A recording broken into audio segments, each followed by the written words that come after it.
What would it be like to be a fully mature, self-actualizing, fully functioning human being? This is the ideal, busy, happy person with all his faculties smoothly functioning in perfect cooperation. No wars going on inside, no hang-ups, no neuroses. The ideal, productive person. The late Dr. Maslow made a study of self-actualized people, and they stack up this way.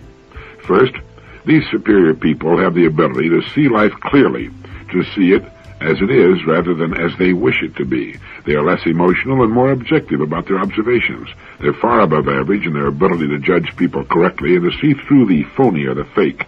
Usually their choice of marriage partners is far better than average, although by no means perfect. These self-actualized people are more accurate in their prediction of future events. They see more fully, and their judgment extends to an understanding of art, music, politics, and philosophy. Yet they have a kind of humility, the ability to listen carefully to others, to admit they don't know everything, and that others can teach them. This concept can be described as a childlike simplicity and lack of arrogance. Children have this ability to hear without preconception or early judgment. As the child looks out upon the world with wide, uncritical, innocent eyes, simply noting or observing what is the case, without either arguing the matter or demanding that it be otherwise, so does the self-actualizing person look upon human nature in himself and in others. Without exception, Maslow found self-actualizing people to be dedicated to some work, task, duty, or vocation which they considered important. Because they were interested in this work, they worked hard, and yet the usual distinction between work and play became blurred. For them, work is exciting and pleasurable. Maslow found creativity to be a universal characteristic of all the self-actualizing people he studied. Creativeness was almost synonymous with the terms healthy, self-actualizing, and fully human. And here again, the creativity of these people is similar to that of little children before they've learned to fear the ridicule of others. Maslow believes this to be a characteristic which is too frequently lost as we grow older. Self-actualizing people either do not lose this fresh, naive approach, or if they lose it, they recover it later in life. Spontaneity is typical of this person. Self-actualizing people are less inhibited, therefore more expressive, natural, and simple, and of course, they have courage. The courage that's needed in the lonely moments of creation. This is a kind of daring, going out in front all alone, a defiance, a challenge. Thus, while these persons are humble in that they're open to new ideas, they're willing to forego popularity to stand up for a new idea. The self-actualizing person is a hard worker. Inspirations are a dime a dozen. The difference between the inspiration and the finished product, for example, Tolstoy's War and Peace, is an awful lot of hard work. To go on, the self-actualizing person has a low degree of self-conflict. He's not at war with himself. His personality is integrated. This gives him more energy for productive purposes. As Maslow puts it, truth, goodness, and beauty are in the average person in our culture only fairly well correlated with each other, and in the neurotic person even less so. It is only in the evolved and mature human being, in the self-actualizing, fully functioning person, that they're so highly correlated that for all practical purposes they may be said to fuse into a unity. The psychologically healthy person is both selfish and unselfish, and in fact these two attitudes merge into one. The healthy person finds happiness in helping others. Thus for him, unselfishness is selfish. They get selfish pleasure from the pleasures of other people, which is a way of being unselfish. Or saying it another way, the healthy person is selfish in a healthy way, a way which is beneficial to him and to society too. Research indicates that the healthy person is most integrated when facing a great creative challenge, some worthwhile goal, or a time of serious threat or emergency. The mature person has a healthy respect for himself, a respect based upon knowledge that he is competent and adequate, and while not dependent upon it, frequently receives deserved respect from others. Such a person does not need or value unwanted fame or notoriety. He's in control of himself and his destiny. He's not afraid of himself, ashamed of himself, or discouraged by his mistakes. He makes mistakes, but takes them in stride. The psychologically healthy person is highly independent, yet enjoys people. He's free. He resists the dictates of culture when it does not agree with his point of view. The average person is motivated by deficiencies. He seeks to fulfill his basic needs for safety, belongingness, love, respect, and self-esteem. The healthy person is motivated by a desire for self-actualization or growth. A man has a hierarchy of needs. As one is satisfied, a new one pops up. The needs start with the purely physiological: food, liquid, shelter, sex, sleep, and oxygen, not necessarily in that order. For the man who's extremely and dangerously hungry, Dr. Maslow said, no other interests exist but food. He dreams food, he remembers food, he thinks about food, he emotes only about food, he perceives only food, and he wants only food. But what happens to man's desires when there's plenty of bread, and when his belly is full? At once other and higher needs emerge, and these, rather than physiological hungers, dominate the organism. And when these in turn are satisfied, again new and still higher needs emerge, and so on. Maslow contends that throughout his life the human being is practically always desiring something. He is a wanting animal, and rarely reaches a state of complete satisfaction except for very short periods of time. As one desire is satisfied, another pops up to take its place. Once the physiological needs are fairly well satisfied, safety needs arise. Now, since the safety needs are generally fairly well satisfied in the healthy, normal adult, they can be best understood by observing children or neurotic adults. Child psychologists and teachers have found that children need a predictable world. A child prefers consistency, fairness, and a certain amount of routine. When these elements are absent, he becomes anxious and insecure. Freedom within limits, rather than total permissiveness, is preferred. In fact, is necessary to develop well-adjusted children, according to Dr. Maslow. Insecure or neurotic adults behave much like insecure children. Such a person, says Maslow, behaves as if a great catastrophe were always almost impending. He's usually responding as if to an emergency. That is to say, a neurotic adult may be said to behave as if he were actually afraid of a spanking. The insecure person has a compulsive need for order and stability and goes to great lengths to avoid the strange and the unexpected. The healthy person also seeks order and stability, but it is not the life or death necessity that it is for the neurotic. The mature person also has an interest in the new and the mysterious. When the physiological and safety needs are met, needs for love, affection, and belongingness emerge. The person now strives for a place in his group, and he'll strive with great intensity to achieve this goal.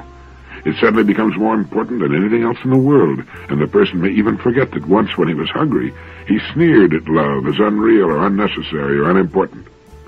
Love in the sense of being deeply understood and deeply accepted, Carl Rogers' definition.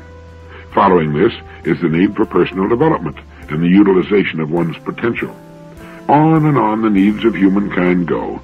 The need for identification, the need to understand the unknown, the need to transcend whatever has been accomplished in the past. They're never ending. In trying to understand what motivates people, it's important to remember that once a need has been gratified, it has little effect on motivation, at least for a while. As Dr. Maslow has said, a want that is satisfied is no longer a want. As long as we want things and are motivated toward their achievement, we are alive, interested, motivated. If we run out of wants or lose all hope, an unhealthy situation develops. Dr. Maslow talks of clinical experience with cases in which previously healthy adults suffered boredom, loss of interest in life, depression, and self-dislike. Such symptoms, when they appear in apparently intelligent people, are often brought about when, in Maslow's words, people are leading stupid lives in stupid jobs. I've seen many women, Maslow goes on, intelligent, prosperous, and unoccupied, slowly develop these symptoms of intellectual inanimation. Those who followed the recommendation to immerse themselves in something worthy of them showed improvement or cure, often enough to impress me with the reality of the cognitive needs. One of the major problems of the growing adult, the adult who aspires toward fulfillment and self-actualization, is the choosing of new meaningful goals as his former goals are accomplished, and being accomplished, no longer motivating. It's important that we do not stop along the line and sit down for too long. To remain healthy and alive, a person needs a new interest, a new challenge as he satisfies the old ones. If a person aspires to a certain level in the business world, a certain income, and reaches it, and if it's quite adequate for his needs, it won't motivate him for very long. Something new must be introduced. If the man doesn't find it, then management should, if the man is to continue to grow and make a major contribution to the organization and to himself. Motivating people is as important for the people as it is for the vitality of the organization, whether the organization is a family unit, a school class, a research organization, or a business concern. Some people are self-motivating. We all know such people. They're always off on some interesting new endeavor, but I'm afraid a large percentage are not. They seem to lack the curiosity or the creativeness or the knowledge to seek out new motivating challenges for themselves. Our lives are full of things, our pasts full of events that were once the most exciting things that buoyed us up to great heights of expectation and filled our lives with fresh new interests. Today, well, their old hat, like the 3-year-old car or the 10-year-old home, they no longer suffice to motivate us. And what's the busy wife and mother to do when the last of her kids marries and moves away, or when her husband retires from his job of 30 or 40 years? We must consciously see to it that we do not run out of wants, that we can still sit down and make out a want list and find ourselves getting that old excitement again for something new to plan and work for. The human being needs desperately that carrot on the stick. Dr. Maslow said to his students, if you deliberately plan to be less than you are capable of being, then I warn you that you'll be unhappy for the rest of your lives.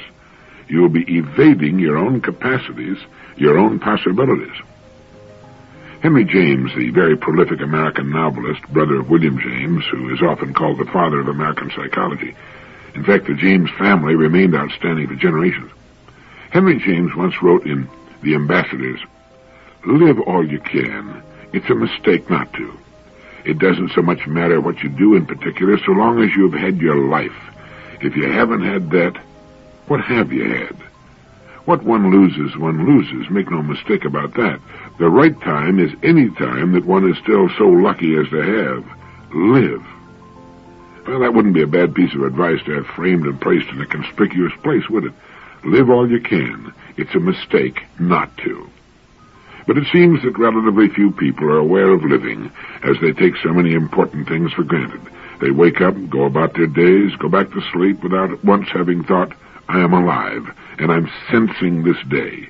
It is only when life begins to reach its conclusion that people become aware of the importance of living. It's like those people who have to be sick to appreciate good health, or deprived of their freedom in order to realize its value. People who are aware of living, of enjoying living, are like sponges.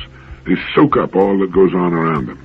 They're aware of other people, of what's being said. They're observers of their environment. Their eyes are everywhere. I played golf once with a man who often stood with his eyes squinted, staring for long moments at the trees or a particularly pleasant view. I asked him about it. He said, now look at that grove of trees over there and squint your eyes. Look at the rich black shadows underneath them. And then he said, black is the mother of all color. It was a curious thing. And so I stood and squinted my eyes, and sure enough, the sight appeared as a painting, and the shadows did deepen. Everyone else on the golf course was simply playing golf. This man was acutely aware of everything going about him as well. He was living more than we were. He was getting more out of his life than we were. As Henry James said, the right time is any time that one is still so lucky as to have. The right time is while we're working, or driving, or with our loved ones, or alone. The right time is the only time we've got, which is now. And if we haven't learned to live now, we'll always be living on the hope that perhaps the future will be somehow better. Now is the future we were thinking about last year, and if you don't make it into tomorrow, will you have enjoyed, will you have been aware of today? Well, it's worth thinking about. Anything that can make life more interesting, more vivid, is worth giving some thought to. Older people are always saying to younger people, you don't realize how lucky you are, which I suppose means that they didn't either. Robert Jones Burdett wrote, there are 2 days in the week about which and upon which I never worry. 2 carefree days, kept sacredly free from fear and apprehension. One of these days is yesterday, and the other day I do not worry about is tomorrow. It isn't the experience of today that drives men mad. It's the remorse for something that happened yesterday and the dread of what tomorrow may disclose. That's good, isn't it? It reminded me of the line in Matthew in the New English Bible in which Jesus is quoted as saying, so do not be anxious about tomorrow. Tomorrow will look after itself. Each day has troubles enough of its own. If a person could take Robert Burdett's advice to heart, if he could keep those 2 important days free from fear and apprehension, if he could never be remorseful about yesterday or concerned about tomorrow, it would do a lot more than lift a great load from his mind. It would cause him to concentrate on the only time we have, which is right now. If we handle today properly, we need take no thought about tomorrow. When tomorrow comes, we can handle it as best as we can, and it'll take care of the day after. This is not to say that we should not set goals for ourselves. I think we should, most definitely. But once we know what our goals are, we can quit worrying and set ourselves to today's task in the calm assurance and expectation that we'll reach the goals we've set in good time. Living is like building a house with bricks. You can set only 1 brick at a time. You can live only 1 day at a time. We all know this. Understanding it is not difficult, but doing it is something else again. We need, I think, some kind of reminder every morning, perhaps at many times during the day, until we can form the habit of living in which someone called daytime compartments. This is a panic-proof way to live, because we can almost always handle the events of today. It's the imagined disasters of tomorrow or next week or next year that tend to wear people down and make negative misfits of them. Moreover, by living today and doing the best we can with today, we won't have remorse tomorrow. We'll tend to be satisfied with what we're doing, even as we strive to improve.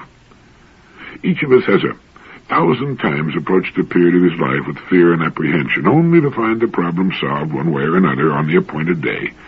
Perhaps we were not always happy with the solution, but the problem was met, resolved, and we moved on by it. If we had not worried about it, we would have spared ourselves many unnecessary hours of fear and upset. We need only do the best we can to handle the problems of today, and in so doing prepare ourselves for the tomorrow we hope will make its appearance.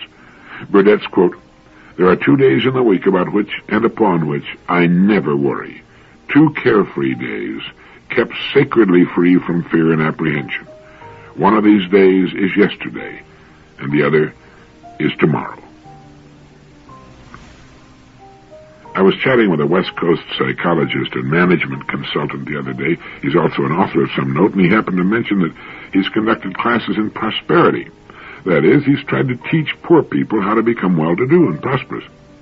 How well he succeeded at that, I have no way of knowing, but I have little doubt that the subject can be taught. There are thousands of books on how I made $1 million in the stock market, or in raising chickens, or in real estate, or in mail order. It isn't so much the kind of business chosen or the line of work. It's possible to become prosperous in any line. It isn't what you do that's so important. It's more a matter, at least in the beginning, of our attitude. As the late Ernest Holmes once put it, prosperity just doesn't happen. It's at first a state of mind. Do you remember that famous comment of Mike Todd's? He said, "Being broke is a temporary situation. Being poor is a state of mind." Surveys have indicated that most people equate happiness with enough money to live well. Other surveys have proved that people who are well-to-do are generally happier than poor people. That makes sense. They have fewer worries. But you run into a great deal of skepticism when you tell poor people that prosperity depends more on the state of mind than on anything else. Few other objects are surrounded by as many myths, misinformation, and old wives' tales as is the subject of how to become prosperous. And my friend the psychologist told me that a series of questions can usually determine whether or not a person is going to make his mark financially. One is to ask the person how much money he intends to be worth by the time he's reached a certain age. This is followed by a question which asks, how much money do you wish you could be worth by the same age? If the two figures are the same, if the person being questioned intends to be worth the same amount he would wish to be worth, chances are he'll make it. He's serious about it, and he has the attitude that says, I will, not I hope I will. As Ernest Holmes put it, are you interested in making money and running your business successfully and getting a better salary? Of course you are. You want to be prosperous, and this is only right and sensible. The plain, practical, everyday problem of money-making is a definite part of living. The answer to it is summed up in these words. Prosperity awaits man's recognition and acceptance of it. Or it can be stated another way. Your financial success already exists, but it's waiting for you to see it and accept it as your own. Just decide on what is prosperity for you, and then head out, get busy. And it's usually a good idea to start where you are. There's possibly more opportunity lurking within your present environment than you can imagine. Once you create the proper mental attitude, the ideas you need will be attracted to you. They'll come right out of your own subconscious. Then if your attitude is still right, you'll act upon your ideas. But it all starts with the right attitude. As scientists delve deeper into the nature of what causes things to be as they are, they find themselves immersed in an unseen world of infinite intelligence, acting in a lawful and purposeful manner. What we encounter in the physical world appears to be but a manifestation of invisible cause. The distinguished psychologist and incidentally the inventor of the famous lie detector, William Moulton Marston, wrote, "For years as a psychologist, I've sought in the careers of great and everyday people the inner springs that make for successful living. There are two which seem to me of prime importance. The first is plain old hard work, governed by cool, logical thoughtfulness. The other is sudden, warm, impulsive action. Admitting that I can't name a single person of true accomplishment who hasn't forged success out of brains and hard work, I still hazard the sweeping assertion that most of the high spots and many of the lesser successes in their careers stem from impulses promptly turned into action. Most of us actually stifle enough good impulses during the course of a day to change the current of our lives. These inner flashes of impulse light up the mind for an instant, then, contented in their afterglow, we lapse back into routine, feeling vaguely that sometime we might do something about it, or that at least our intentions were good. In this we sin against the inner self, for impulses set up the lines of communication between the subconscious mind and daily action. Said William James, "Every time a resolve or fine glow of feeling evaporates without bearing fruit, it's worse than a chance lost. It works to hinder future emotions from taking the normal path of discharge. Thus we fail to build up the power to act in a firm and prompt and definite way upon the principal emergencies of life." Well, Dr. Marston wrote, "Once in Hollywood, where Walter B. Pitkin and I were retained by a motion picture studio, a young promoter presented an ambitious production idea to us. Well, the plan appealed to both of us. It was, I thought, distinctly worth considering. We could think it over, discuss it, and decide later what to do. But even while I was fumbling with the idea, Pitkin abruptly reached for the phone and began dictating a telegram to a Wall Street man he knew. It presented the idea in the enthusiasm of the moment. It carried conviction. To my amazement, a $10 million underwriting of the picture project came as a result of that telegram. Had we delayed to talk it over, we might have cautiously talked ourselves out of the whole idea. But Pitkin knew how to act on the spur of the moment. He had learned to trust his impulses. Behind many an imposing executive desk sits a man who is there because he learned the same lesson. The person who follows his impulses is not necessarily flighty, far from it. The timid soul, however, is fearful lest impulse lead him into all manner of mistakes. Mistakes are inevitable. We're bound to make them, no matter which course we take. Some of the worst mistakes in history have followed consciously reasoned decisions. The mistakes of inaction, flanked by heavy reasoning, are likely to be worse than the mistakes of genuine impulse. The life stories of successful people are full of episodes that have marked turning points in their careers. True impulses are intelligent. They reveal the basic interests of the unconscious mind. In the winter of 1969, Stanford University printed an article by Dr. Willis W. Harman, which I found to be of tremendous interest.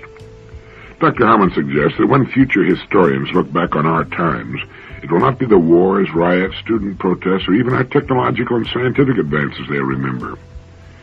He suggests that it will be something quite different from any of these, an event perhaps well symbolized by an obscure scientific conference held in Council Grove, Kansas in April of 1969. He further suggests that the consequences may be even more far-reaching than those which emerged from the Copernican, Darwinian, and Freudian revolutions. It has to do with transpersonal psychology, that field of inquiry which deals with man's subjective experience, especially the transcendental kind. Early writing in this field were F.W.H. Myers' Human Personality and Its Survival of Bodily Death, Richard Buck's Cosmic Consciousness, William James' Varieties of Religious Experience, and Patiram Sorokin's The Ways and Power of Love. This new age we're moving into, Dr. Shapley of Harvard calls it the psychozoic age, is based on several propositions the most important of which is that the potentialities of the individual human being are far greater in extent and diversity than we ordinarily imagine them to be, and far greater than currently in vogue models of man would lead us to think possible. Another is that a far greater portion of significant human experience than we ordinarily feel or assume to be so is comprised of unconscious processes. Now, this includes not only the sort of repressed memories and messages familiar to us through psychotherapy, it includes also the wisdom of the body and those mysterious realms of experience we refer to with such words as intuition and creativity. Access to these unconscious processes is apparently facilitated by a wide variety of factors, including attention, free association, hypnosis, sensory deprivation, special drugs, and others. Now, included in these partly or largely unconscious processes are self-expectations, internalized expectations of others, images of the self, and limitations of the self, and images of the future, which play a predominant role in limiting or enhancing actualization of one's capacities. Now, these tend to be self-fulfilling. Much recent research has focused on the role of self-expectations and expectations of others in affecting performance, and on the improvement of performance level through enhancing self-image. The validity of the self-fulfilling prophecy and the self-realizing image appears to grow steadily in confirmation. That April 1969 Council Grove, Kansas conference on voluntary control of inner states, co-sponsored by the Menninger Foundation and the American Association for Humanistic Psychology, represented an unprecedented assemblage of scientists working with altered states of consciousness. Now, what we're seeing is the scientific stamp of approval and deepening interest in what the ancient prophets told us we could do. We're beginning to find a new image of man. We will begin the cultivation of an enhanced self-image in each individual child. Perhaps now at last men will begin to truly discover who he is and what his true powers are. Sometime back, my old friend Dr. Herbert Otto wrote an article in the Saturday Review in which he pointed out how greatly we underestimate our true potentialities, and he explained why so many millions tend to withdraw from the world. It's because we are members of a pathology-oriented culture.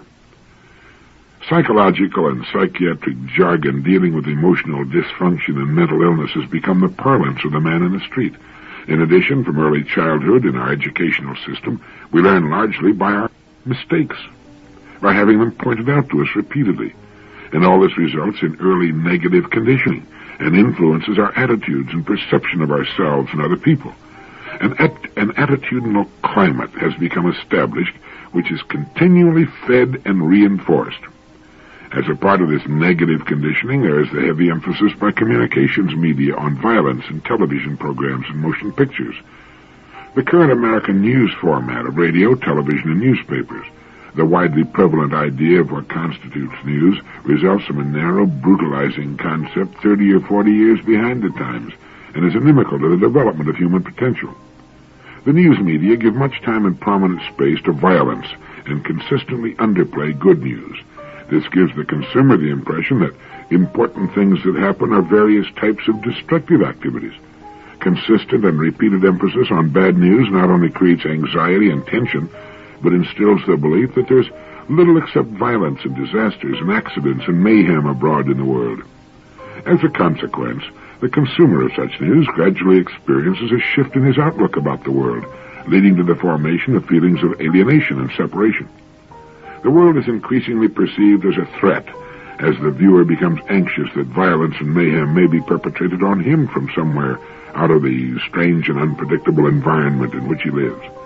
There slowly grows a conviction that it's safer to withdraw from such a world, to isolate himself from its struggles, and to let others make the decisions and become involved. As a result of the steady diet of violence in the media, an even more fundamental and insidious erosion in man's self-system takes place. The erosion affects what Dr. Otto calls the trust factor.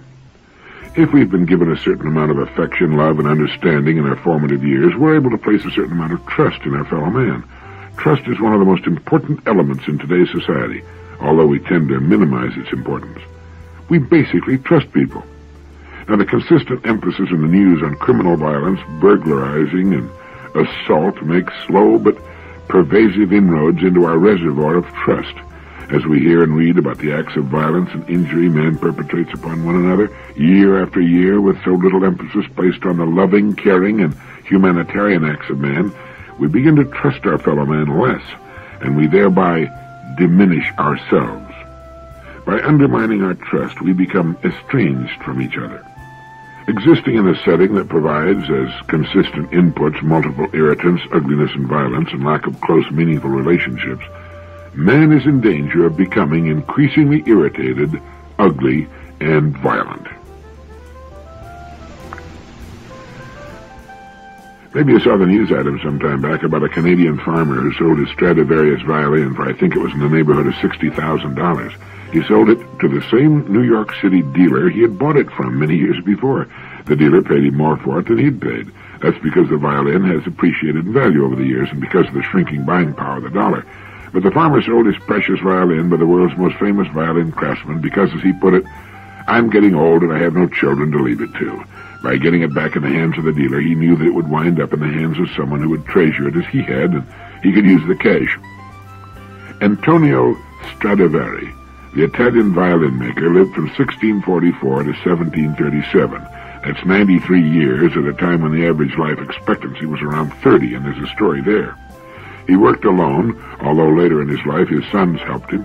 No committee advised him. No one made decisions for him. His tools were primitive, but that was not important. He put himself into his work.